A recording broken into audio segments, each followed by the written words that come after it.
nga xam ne moo di ci wàllum dossier fonds secret defoon na ab ndaje bu gaaw fët boo xamante ne moo gaay yi pour ñu waxtaane ko ci loolee nag moom dañ dafa bëgg daal ñun lañ bët basu le président de la république par rapport ak dossier bi nga xam ne tegaat na ko ci kanamu askan wi nga xam ne depuis ba mu génnee fële nga xam ne moo di primature ba tey jii même logique même mouvance sans bouger benn acharnement bu ñëpp nemmeeku jëmale ko ci le président de la république tey sa jàngat par rapport ak fonds yi nga xam ne tout le temps mu ngi koy daal di topp tey sa njàngat ci loolu. alors bala may ñëw ci loolu. bala may ñëw ci li nga wax nii ndax naa ci ñëw ci li nga xamante moo nekk fonds politique yi taxaw thème de par force. dañ ko lijjanti. dañ koy lijjanti ba pare le président lay def déclaration de patrimoine. Je suis parfaitement d'accord. D'accord nañ. et en phase avec eux. mais nag. day nekk loo nga xamante ni si du doon le président kese ñoom ñëpp lañ koy def. ba moom ba fa jógee. je serai d'accord léegi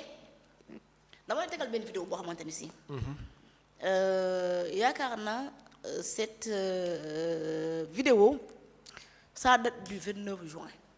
yàggul trop. 29 juin léegi ñu dégloo ndoo ko. acca bismillah. moom grand bi moo ñu waxoon lii. La République, lui-même qui l'a dit dans une déclaration en tant que candidat, que le président de la République doit déclarer à l'entrée et à la sortie. Il l'a dit, les vidéos sont là. Qu'est-ce qui a changé entre-temps? Lui-même a dit dans les vidéos qui sont là, lorsqu'on était opposants, et nous tous nous le disions, que le président de la République ne peut pas être président de parti,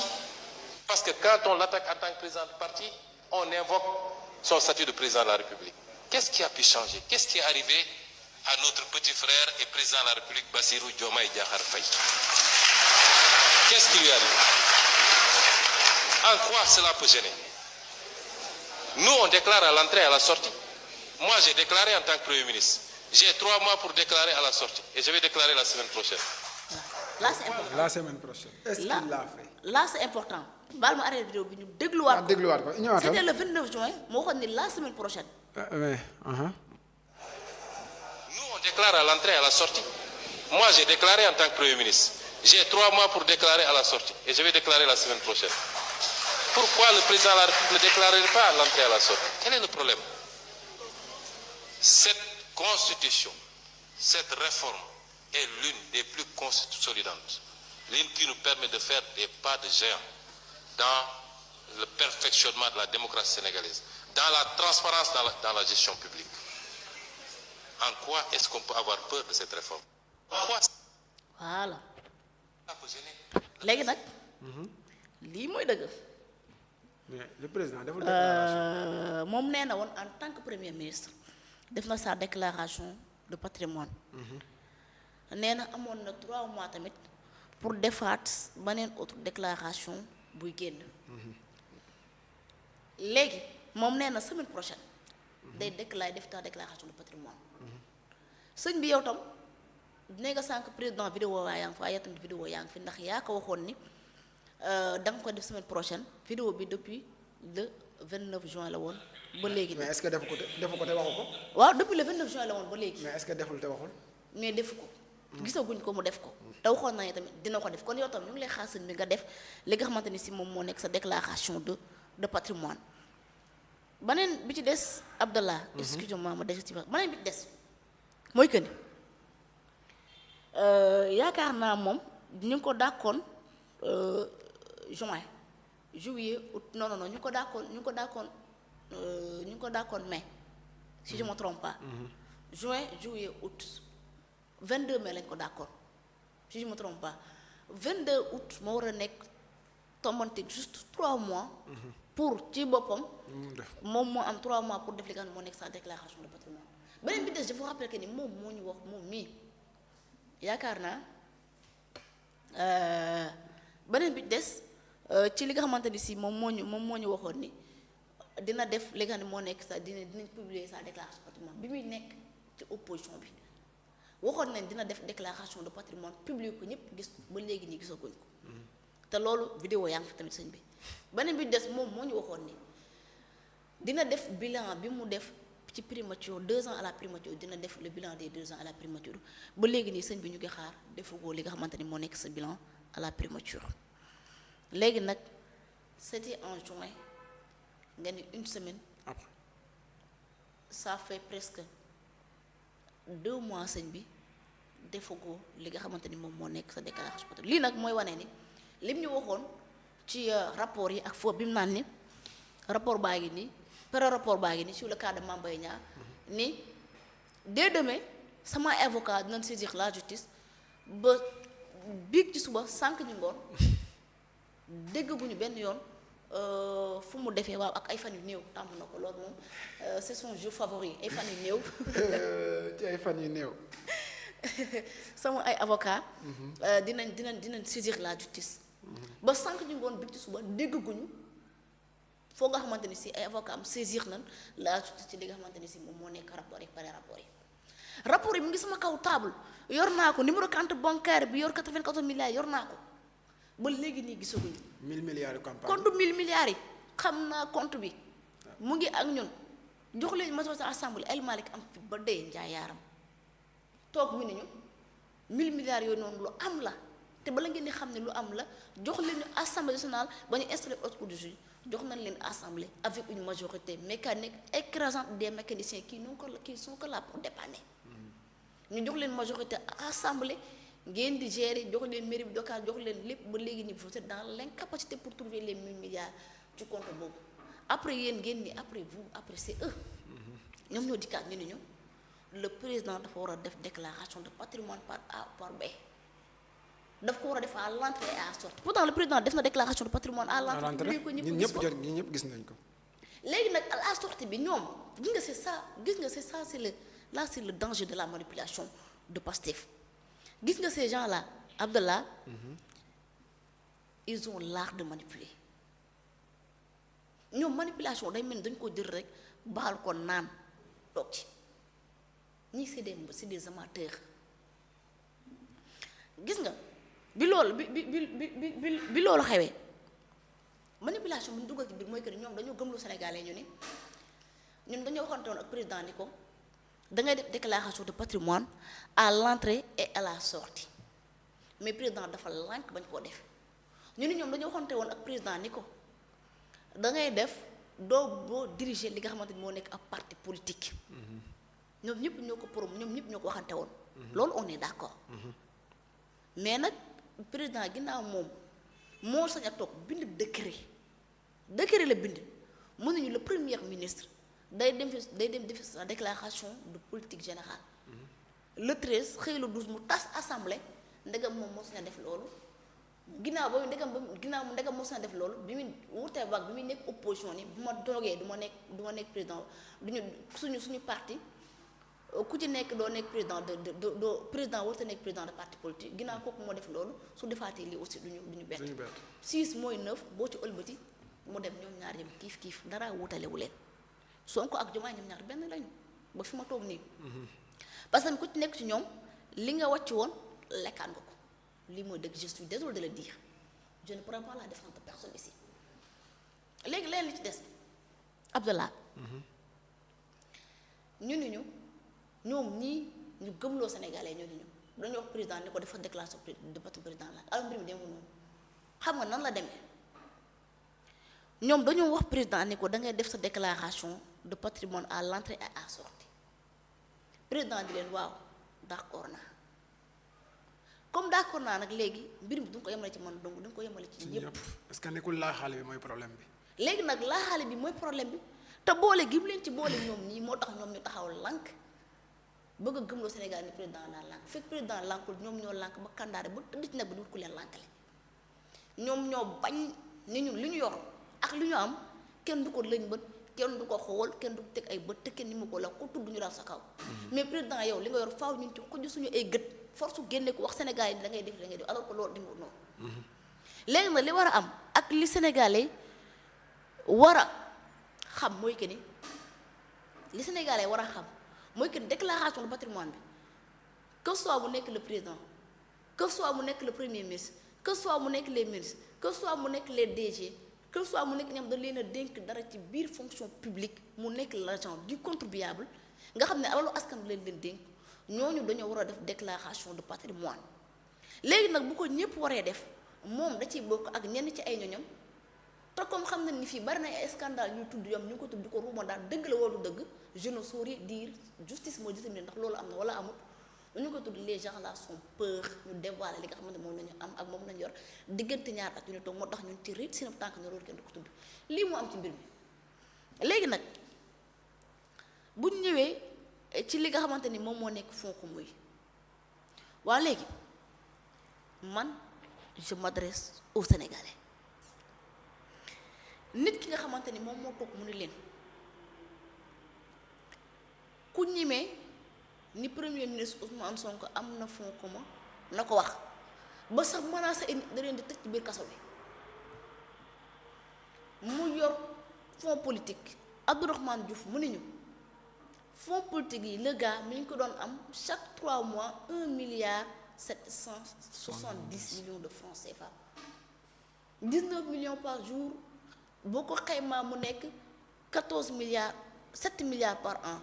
ñaari at yi nekk 14 milliards fukki milliards ak ñaar benn nit yor ko tëdd ci jàpp ñam bay laaj ndox lent yor fukki milliards ak ñaar ci l'argent du contribuable alalu réew mi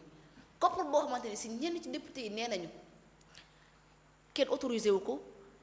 kenn validé wu ko kenn voté wu ko assemblée la question que je pose nag Cheikh Diba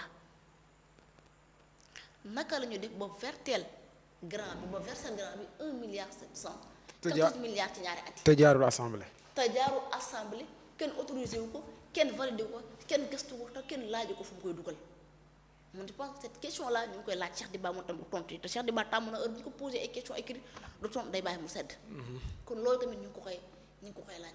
léegi mu tëdd ci 14 milliards de francs CFA ci ñaari at bay laaj ak ndolleent relonge ndax nee na loolu doy ko waa léegi yéen Sénégalais kooku dina toog naa leen fonds politique yi président yi nga xamante ne si dañ ko voté biir assemblée ñu autorisé ko ñu xam fu muy jaar ni leen day encadrer ay fonds politique président yéen ngeen koy gëm mais est-ce que Sénégalais tamit yéen a ngi ànd ak seen xel man vraiment je commence à douter est-ce que war ngeen a gëm les discours de cet homme gis nga il ne faut pas s'attarder pour dem ci ay attaques personnelles ci grand bi man gëmuma loolu. gis nga li xew mooy que ni tegal son discours nga déglu ko étudier boo ko defee gis nga boo dégloo son discours da nga koy comprendre son discours fekk yaa ngi koy déglu rek da nga xam ni kii dëggantaan il n'est pas constant il n'est pas cohérent ci li mu nekk mooy que ni communication politique et la manipulation et l'amateurisme ci la nekk maanaam constance moom zéro cohérence moom waxaale wuñ ko yow yaa ngi toog 2 ans et la primature bilan zéro noo mooy ay ministres yoo nga xamante ni si dara xamuñu ko ñoo bokk ci ministres yi gën a nul ci l'histoire du Sénégal depuis ba Sénégal dalee formé gouvernement ba tey gouvernement Sonko 2 moo gën a nul ci ministres yi fi jaar te li ci dégg mooy que ni ay scandale sur scandale léegi Sénégalais woy di déglu li nga xamante ni si moom moo nekk kenn discours mais utiliser leen seen xel au moins ku yor 14 milliards de francs CFA tëdd ci bay laaj ñu dolli ko au moins où les Sénégalais sont en train de souffrir après ngeen bëgg lan. te rendre ko léegi budget boo xamante ni kenn autorisé wu ko kenn voté wu ko assemblée war nañu koo tëkkale ak 8 milliards yoo nga xamante ni si nii ak 8 milliards yoo nga xamante ni assemblée lañ ko voté ñu autorisé ko ñu wax ni fii lay jaar ñun ñëpp xam na caisse noire président fi muy jaar yéen ñoom bu ñu ko xamul ñëpp xam nañ ko te sax ñoom xam nañ caisse noire président fi muy jaar te je te dis bu fekkante ni si le gars moo nekkoon à la présidence nekk président de la République doo mos a dégg ñu tudd mbirum caisse noire ak fonds commun te pourtant moom moo ñu ne woon caisse noire bii dafa xaraam parce que caisse noire bu xaraam bi ci la lekk 14 milliards de francs ci lu xaraam lekk na ci 14 milliards de francs CFA te l'argent du compte et les Sénégalais am nañ droit laajte koppar gi fan la dugg parce que suñu alal la. C'est normal léegi nag et je termine par là. Abdallah gis nga nii dañuy fooy xelu Sénégalais bu ñu nee dañuy dem biir assemblée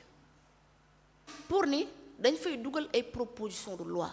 proposition de loi yoo nga xamante ni si nii pour encadrer le politique pour exiger le président pour mu def sa déclaration de patrimoine les Sénégal demande aussi à grand bi pour mu def li nga xamante ni si moom moo nekk sa déclaration de patrimoine publier ko ñëpp gis ko ndax moo ñu ko digoon diggee bor la ñàkk wax la nga diggee war la et je pense que il est temps dans ce pays ñu def la criminalisation des promesses non tenues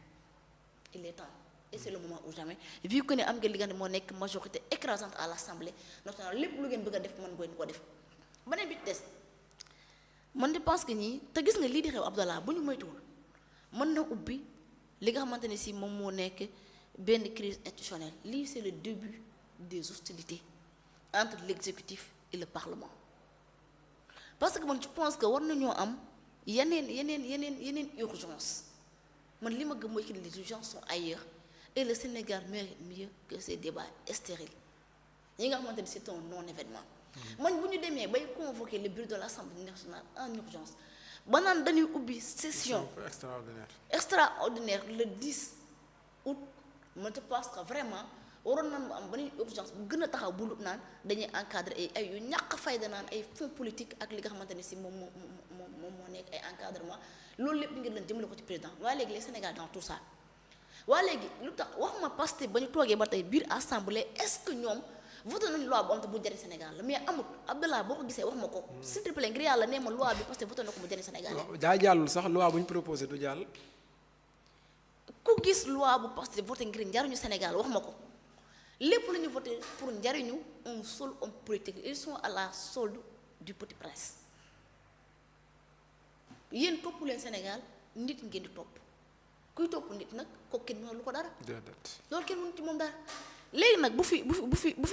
bu loolu xewee ci réew mi Abdallah man damaa jàpp ne nii Sénégal war nañoo jël seen responsabilité pour faire face à ces gens pour leur dire la vérité que ni ñoom lu ñu nekk ñu nekkuñu lu ñu ñor mooy que ne développement Sénégal lu ñu ñor mooy que ne réew mi soqali ko ñu teg ko dans les rails de développement mais ñii bi ñu dikkee ba tey dañoo nërmeen réew mi gis nga bu ñu sàgganu mos dem gi leen di wax ni bu ñu sàgganu dara bu ñu amul chance dara mos dem gi mën na leen a dal parce que depuis loolu am benn lu ñuy teg lu nga xamante ni si dafa jëm ci l'intérêt général wala l'intérêt des Sénégalais mais ils sont ci li nga xamante ni si moom moo nekk intérêt personnel léegi ci li nga xamante ni moo nekk assemblée am na un jour fii nee naa les députés là mérité wuñu salaire bi leen di fay dans la mesure où li leen fa yitteel du yittee askan wi ñu yittee parti politique ak homme politique lañu fa nekkee léegi nag les Sénégalais sont mal barrés ils se sont trompés mais de bonne foi le peuple sénégalais s'est trompé mais de bonne foi parce qu'il fallait justement mettre ces gens à l'épreuve mettre leen devant le fait accompli pour ñu xam ne dëggantaan nii dañoo tëli mënuñu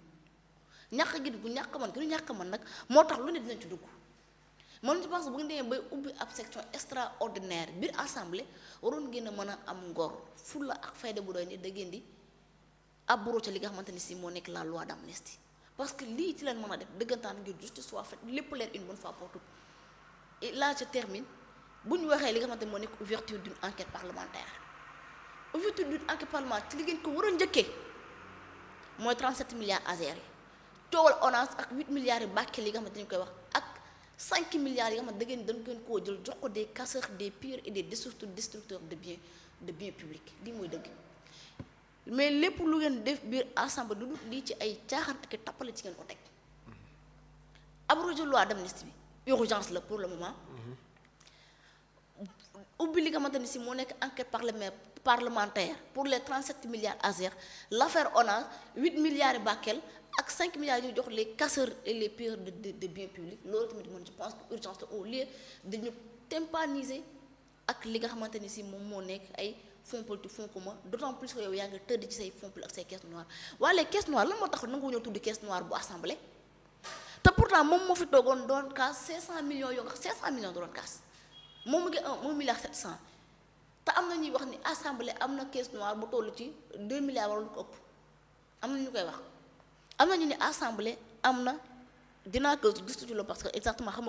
xamaguma somme exactement nu mu toll ci assemblée ñu ne assemblée am na li nga xamante moo nekk caisse noire léegi moom moo nekk l'actuel président de l'Assemblée est-ce que da ngaa dégg mu wax ci caisse noire assemblée. est-ce que da ngaa dégg mu wax ci caisse noire bi fi El Malick nekk doo dégg mu wax ci.